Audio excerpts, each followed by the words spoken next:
Assalamualaikum warahmatullahi wabarakatuh. Yang saya hormati Ibu Lani Mega Safitri, SPD SIMPD, selaku Guru Mapel Prakarya dan Kewirausahaan kelas 11. Di sini saya Anita Nur Izati dari kelas 11 IPA 1 dengan nomor absen 05 akan mempresentasikan materi bab keempat, yaitu pengolahan dan kewirausahaan bahan nabati dan hewani menjadi makanan internasional. Adapun topik yang dibahas yaitu yang pertama perencanaan usaha makanan internasional, yang kedua penerapan sistem produksi makanan internasional berdasarkan daya dukung daerah, yang ketiga menghitung titik impas atau break-even point usaha makanan internasional spaghetti, yang keempat promosi produk hasil usaha makanan internasional, yang kelima laporan kegiatan usaha makanan internasional. Topik yang pertama yaitu perencanaan usaha makanan internasional. Yang pertama, ide dan peluang usaha makanan internasional. Sebelum memulai usaha makanan internasional ada beberapa hal yang harus diperhatikan. Di antaranya, yang pertama, menentukan jenis makanan internasional yang akan dibuat. Yang kedua, mengolah makanan yang tepat. Yang ketiga, gunakan bumbu yang tepat. Yang keempat, carilah lokasi yang tepat. Yang kelima, tentukan harga yang bersaing. Yang keenam, berikan pelayanan prima. Dan yang ketujuh, konsisten dalam pelayanan. Kemudian, dalam perencanaan usaha makanan internasional dibahas sumber daya yang dibutuhkan dalam usaha makanan internasional. Dalam melaksanakan wirausaha makanan internasional, sumber daya yang dibutuhkan diantaranya yang pertama faktor produksi alam. Faktor produksi alam adalah segala sesuatu yang tersedia di alam yang dapat dimanfaatkan manusia untuk melaksanakan produksi. Yang kedua, faktor produksi tenaga kerja. Faktor produksi tenaga kerja adalah segala kemampuan yang dimiliki manusia baik jasmani maupun rohani yang digunakan dalam proses produksi. Yang ketiga, ada faktor produksi modal. Faktor produksi modal adalah setiap benda atau alat yang digunakan untuk menghasilkan barang atau jasa ataupun dapat digunakan dalam proses produksi. Yang terakhir ada faktor produksi kewirausahaan. Faktor produksi kewirausahaan adalah faktor produksi yang perlu dimiliki oleh seorang wirausahawan dalam menentukan faktor-faktor produksi.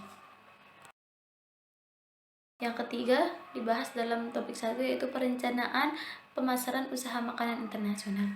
Ada dua faktor utama yang bisa dimanfaatkan untuk menentukan segmentasi pasar dalam merencanakan pemasaran makanan internasional, yaitu yang pertama lokasi dan yang kedua harga jual.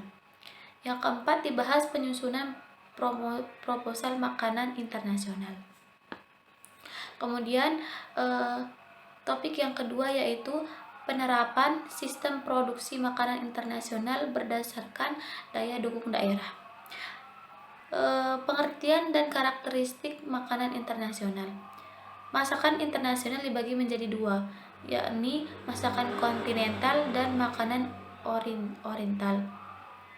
Perbedaan antara masakan kontinental dan oriental dapat dijumpai dalam beberapa hal seperti perbedaan dalam susunan makanan utama, teknik pengolahan, dan tata cara penyajian. Perbedaan kedua jenis makanan ini.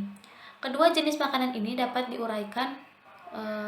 Yang pertama, masakan kontinental. Masakan kontinental adalah masakan yang berasal dari negara yang punya dataran luas seperti Perancis, Inggris, Amerika, Australia, atau mancanegara Eropa. Nah, di sini saya mencontohkan ada appetizer atau makanan pembuka, yang kedua ada main course, makanan utama, dan yang ketiga ada dessert, makanan penutup. Kemudian ada masakan oriental. Masakan oriental merupakan jenis masakan yang berasal dari negara kepulauan daerah Asia seperti Indonesia, Cina, Jepang, India, Arab, Pakistan, dan negara timur lainnya. Karakteristik masakan oriental Di antaranya yang pertama ada masakan Cina. Nah, masakan Cina ini memiliki keistimewaan, yaitu pengolahannya cepat dan dilengkapi dengan saus tomat, sambal cuka, dan kecap. Masakan yang berkuah selalu dihidangkan dalam mangkok. Alat makanannya adalah sumpit, sebab itu potongan bahan makanan besar-besar agar mudah mengambilnya. Yang kedua ada masakan Jepang. Ciri khas negara ini yaitu menggunakan bahan mentah ikan atau ayam sebagai hidangan. Jepang yang terkenal antara lain sukiyaki, tempura, dan yakiton.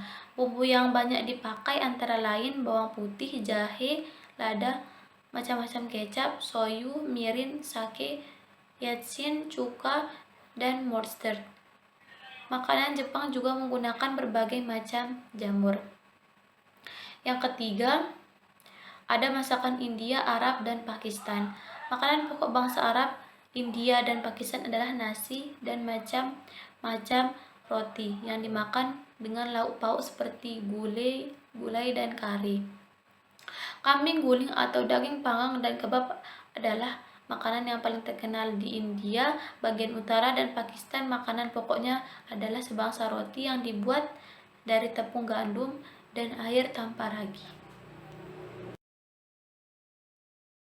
Kemudian yang kedua dibahas dalam topik bab 2 yaitu teknik pengolahan makanan internasional. Pengolahan makanan adalah sebuah proses penerapan panas pada bahan makanan untuk tujuan tertentu agar makanan menjadi masak. Pengolahan makanan internasional adalah mengelola atau masak makanan dengan bahan, teknik, penyajian, dan menu berasal dari negara-negara lain. Teknik-teknik pengolahan makanan internasional diantaranya pertama saya memberikan penjelasan yaitu yang A. Merebus atau boiling, yaitu memasak bahan makanan dalam zat cair pada suhu 1000 derajat Celcius. Merebus dapat dalam air, susu, kaldu, atau anggur. Yang kedua, mengukus atau steaming, ialah memasak bahan makanan dengan uap air mendidih. Yang ketiga ada mengetim atau au bain mari, ialah memasak bahan makanan dalam sebuah tempat yang dipanaskan dalam air mendidih. Yang keempat menggoreng atau frying, ialah memasak bahan makanan dalam minyak panas supaya bahan makanan menjadi masak, kering, dan berwarna kecoklatan. Yang kelima mencah atau stir frying, ialah cara masak dengan sedikit minyak yang dipanaskan dalam wajan di atas api yang besar. Yang keenam menyetup atau stewing, ialah memasak makanan di atas api kecil setelah makanan itu direbus, digoreng, atau ditumis. Yang ketujuh menjemur atau braising, ialah memasak bahan makanan dalam lemak pada api besar sampai kecoklat-coklatan. Dan yang terakhir H. menumis atau sauting, ialah masak bahan makanan dalam sedikit margarin, mentega, atau minyak supaya lebih harum dan sedap. Kemudian yang ketiga dibahas yaitu bahan kemas olahan makanan internasional. Di sini saya mengambil pengertiannya saja, yaitu kemasan adalah kegiatan penempatan produksi ke dalam wadah dengan segala jenis material lainnya yang dilakukan oleh produsen untuk disampaikan kepada konsumen. Yang keempat, di sini dibahas teknik pengemasan makanan internasional. Pengemasan merupakan sistem yang terkoordinasi untuk menyiapkan barang menjadi siap untuk ditransportasikan, didistribusikan, disimpan, dijual, dan dipakai. Kemasan produk makanan merupakan hal yang tidak dapat dipisahkan dari kehidupan masyarakat setiap harinya. Kemudian topik yang ketiga yaitu menghitung titik impas atau break-even point usaha makanan internasional spaghetti. Pengertian titik impas atau break-even point. Break-even point adalah suatu keadaan di mana dalam suatu kegiatan usaha seorang wirausahawan tidak mendapat untung ataupun rugi atau impas. Di sini dalam penentuan titik impas perlu diketahui terlebih dahulu hal-hal yang perlu dilihat agar titik impas dapat ditentukan dengan tepat, yaitu A. Tingkat laba yang ingin dicapai dalam suatu periode, Yang kedua, B. Kapasitas produksi yang tersedia atau yang mungkin dapat ditingkatkan. Yang C. Besarnya biaya yang harus dikeluarkan mencakup biaya tetap maupun biaya variabel. Yang kedua, dibahas dalam topik yang ketiga ini yaitu strategi menetapkan harga jual makanan internasional. Ada beberapa strategi dalam menentukan harga sehingga harga yang ditawarkan masuk di akal para pembeli, yaitu yang pertama, menentukan harga jual berdasarkan biaya produksi. Yang kedua, ada menentukan harga jual berdasarkan kompetisi. Dan yang ketiga, menentukan harga jual berdasarkan tujuan khusus. Kemudian, yang nomor 3 yaitu menghitung BEP makanan internasional. BEP digunakan untuk mengetahui jangka waktu pengembalian modal atau investasi suatu kegiatan usaha atau sebagai penentu batas pengembalian modal. Produksi minimal suatu kegiatan usaha harus menghasilkan atau menjual produknya agar tidak menderita kerugian.